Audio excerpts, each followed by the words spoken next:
Hello there, welcome to Inquiring Minds. My name is Doug and I'm back with today's fountain pen review, this Hongdian M1 pocket pen.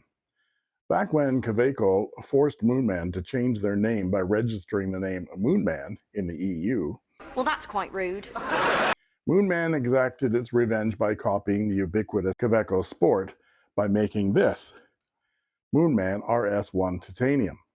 Moonman had already copied almost every classic pen known from the Parker Duofold to the Leonardo Momento Zero, but had never made a pen like the Kaweco Sport until they were incensed to do it. And the RS1 is a really nice little pen. Because it's titanium, I was able to anodize it into some pretty cool colors. Hongdian has been much more subtle in its homage to classic pen designs. A design like this Hongdian N12 is not trying to copy every detail of a Pelikan M800, but it certainly has a similar look and feel. And the same goes for this M1 pocket pen. The Kaweco hexagon cap is nowhere in sight, as this pen is nicely bullet-shaped. And the integrated clip is another nice departure from the typical Kaweco add-on. So let's take a look at this fascinating little pen right now.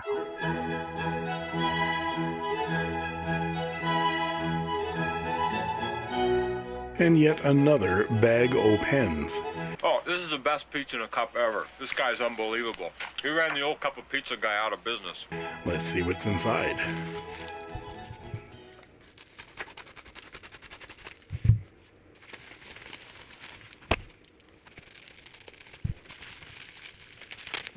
One, two, and three pens. One by one. This is a Hongdian M1.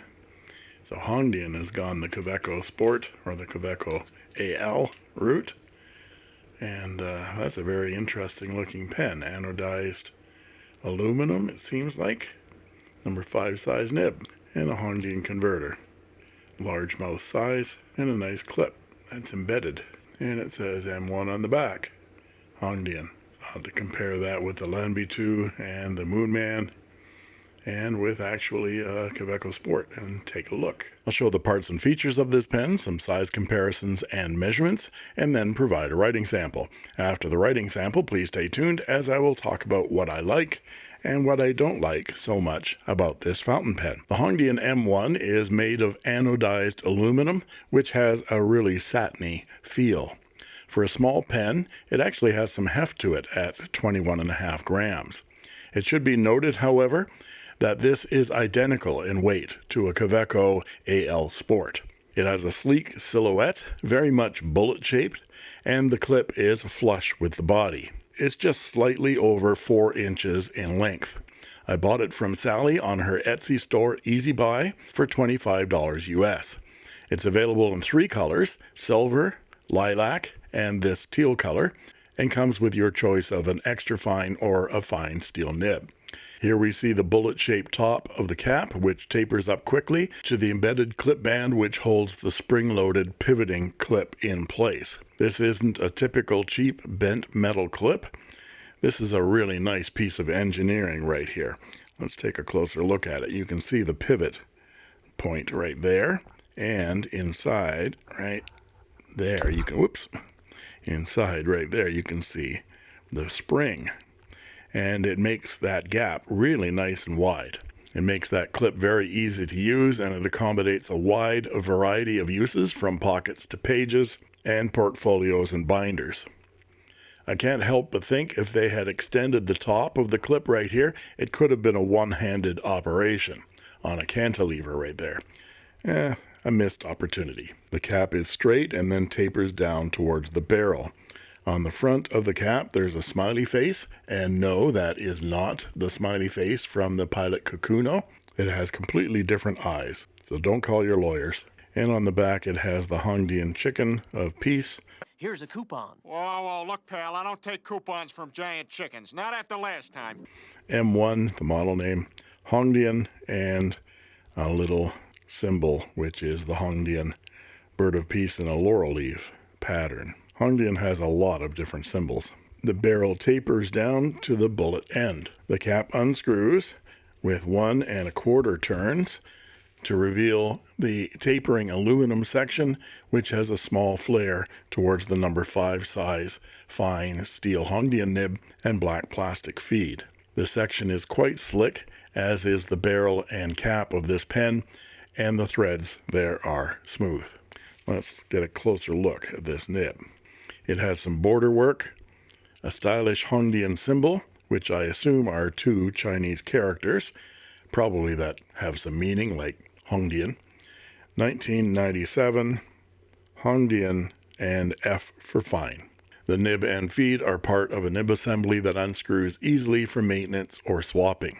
The section unscrews to reveal the included 3.2 millimeter bore cartridge converter, which will come apart easily for cleaning, which is very nice. And it's branded Hongdian. And you see there's a silicone O-ring right there at the top of the nozzle that keeps the barrel from unscrewing during use. Inside the cap, there's a black plastic cap liner that seals the nib from evaporation. The cap posts very deeply and securely, as you'd expect from a pocket pen.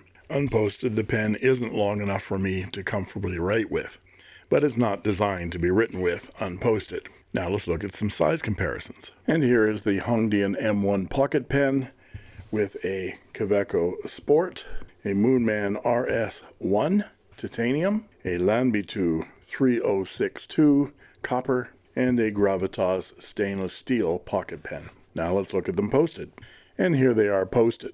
The Gravitas has a number 8 size steel nib. In fact, that's a Jinhao number 8 nib, where the others are all number 5 size steel. The Moonman RS1 is actually a Schmidt, where the others are Chinese steel. And the M1, you can see, is the shortest when posted. We won't look at them unposted because that's not the function of these pens.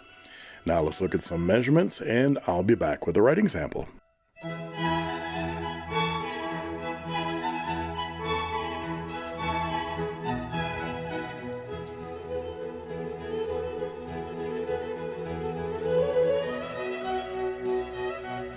And we're back with the writing portion of the review. This is Clairefontaine 90 GSM paper, and this is the Hongdian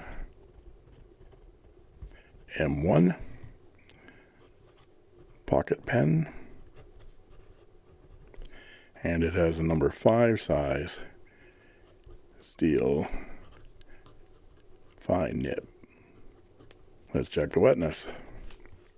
It's decently wet for a fine nib, and it's very smooth with a good amount of good feedback. Hongdian continues to impress me with their nibs.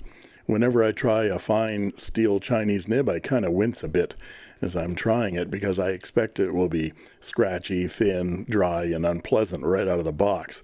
And that goes double for the number 5 size Chinese nibs. But Hongdian seems to be catching on to how Western writers lean towards nibs that will be smooth and wet with a touch of feedback, conducive to Western style cursive writing. And the ink is Iroshizuku Shinkai, which is a really lovely denim blue. I think it matches this pen very nicely. As to line variation, there's none to be had. This is a very stiff Chinese steel nib. And the nib makes a 0.3 millimeter thick line, which is a Western extra fine, or a Japanese extra fine to fine on my Richard Binder line width chart, which you can find linked in the description below. And for our quote.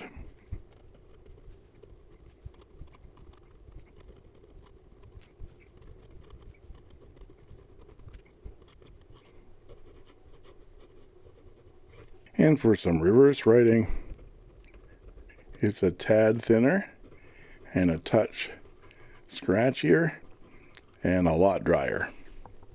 And for some quick writing,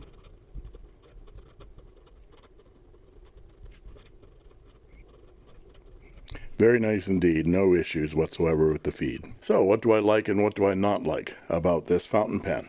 Well, my favorite pocket fountain pen is the Pilot E95S, but these two pens are apples and oranges. They're not for the same purposes at all. So a completely different style and concept to these Kaweco-like pocket pens.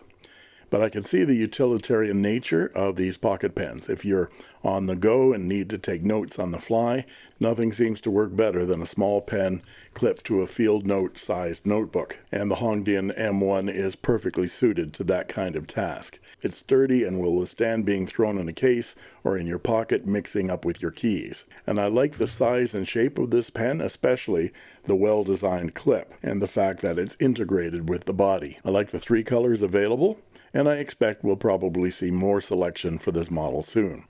I'm not fond of the slippery feel of the pen, however, but it's no different than the feel of a Kaweco AL Sport, as they are the same material. And there you have it. If you like this video, please like and subscribe, and don't forget to ring that bell to get instant notifications whenever a new video is posted. And you can join as a member of my channel for only 99 cents a month, and I guarantee I'll answer your comments in the comment section, and you'll get cool emojis, badges, and sneak peek unboxing videos as well. And that just leaves it for me to say, thank you